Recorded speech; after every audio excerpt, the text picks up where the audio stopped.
Oh. Ganun pala ginagawa niya. Yes, Sa po. akin, kahit naka-start na ako, kahit naka-start na ako. Sir, sikat mo. Ay! Ay! Classmate ko! Si Apo!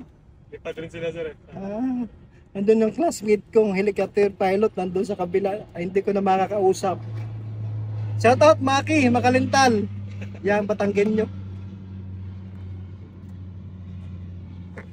Checking flight controls. Ayan. Ito guys kung paano mag-check ng flight controls. Pedals, kito ang liit ng pedals natin, oh, dalawa yan. Ayan. Collective, ayan. Gumagalaw yung blade natin.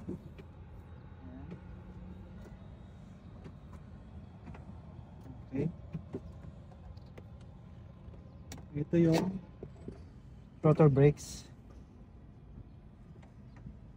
Ngayon lang ito mag-start nito. Okay, clear? All clear, Cap.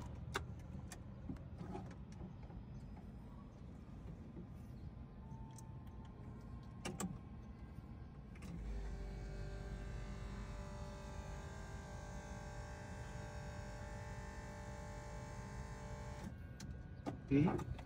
Blades. Clear. Firing.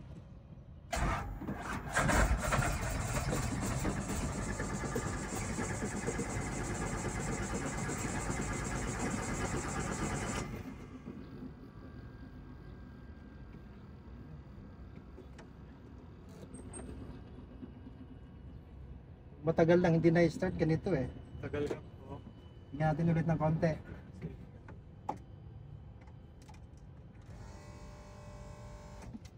Mag-flooded. Bigyan ko ng konti sa throttle. Okay, Cap. Firing. Clear.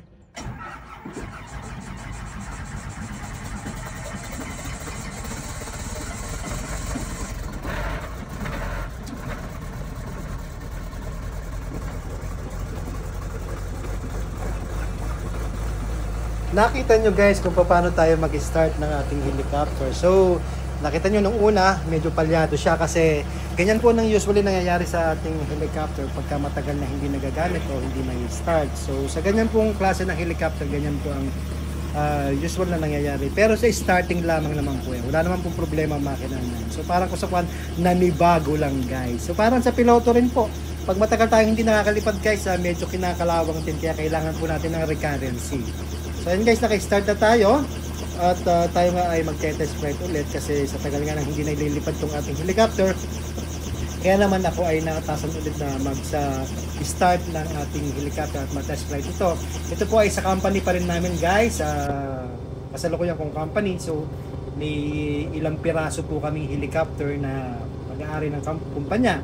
Yan, sabi ko nga sa inyo mga nakaraan, kailangan natin magpaalam diyan sa rampa bago tayo mag-start, kung ano mang gagawin natin sa ating helicopter. And po ay kino-coordinate natin sa rampa sa pamamagitan ng pagtawag natin sa control tower or sa domestic ramp. Ganyan guys, hindi tayo basta-basta pwedeng gumalaw o gumala yung ating helicopter dyan o lumipad.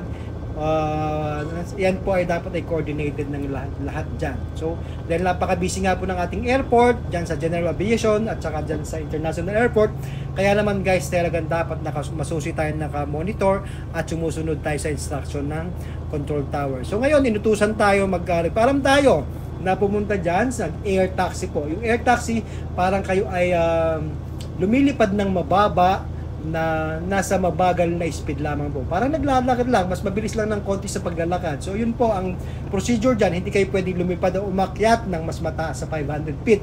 Kailangan yung mga nasa 5 to 10 feet po, pwede yan. Hanggang dyan, dumating dyan sa kulay green na kulay yung bilog na yan. So dyan tayo i-stay kasi habang nandyan tayo tumatawag sa control tower.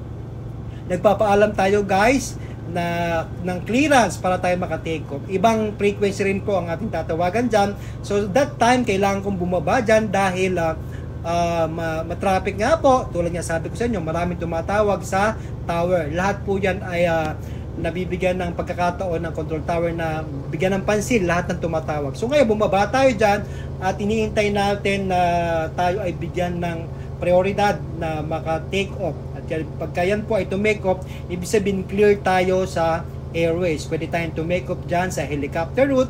Tulad nga sinabi ko na nakaraan guys, yung helicopter route, yun lamang po ang dadaanan ng ating helicopter from take off and landing. So guys, ayan, nakikita nyo naman po katulad doon sa una natin mga vlog nung nakaraan, na ipaliwanag ko na rin po sa inyo. So ito parang continuation para sa mga nagtatanong, sa mga nag-aaral magpiloto o sa mga anak ninyo, at saka talagang sa may gustong malaman kung ano yung mga pamamaraan kung bakit ang ating helicopter ay nakakalipad ng kahit maraming lumilipad ay nakakalanding at nakaka-take off. So yun po mga kasimangis, yan, nandyan tayo ngayon, umakyat. Ang target natin ay sa may Mall of Asia, dyan sa area niyan. Dyan tayo liliko para mapunta, kung tayo pupunta sa south o pupunta sa north o saan man bahagi ng o naman direksyon natin, yan ay pinapaalam natin. Sabi ko nga, certain altitude, kailangan nasa 500 feet po tayo guys. So pagka ganyan, ibig sabihin clear tayo at wala tayong kasalubong, walang traffic dyan sa dadaanan natin. Yan naman po ay namo-monitor natin guys, kaya naman kahit ganyan ang weather, medyo malabo-labo, ay tayo ay nakalipad at maganda naman po ang visibility kahit ganyan. Kita yung 10 miles. Good afternoon, si Mang Isda.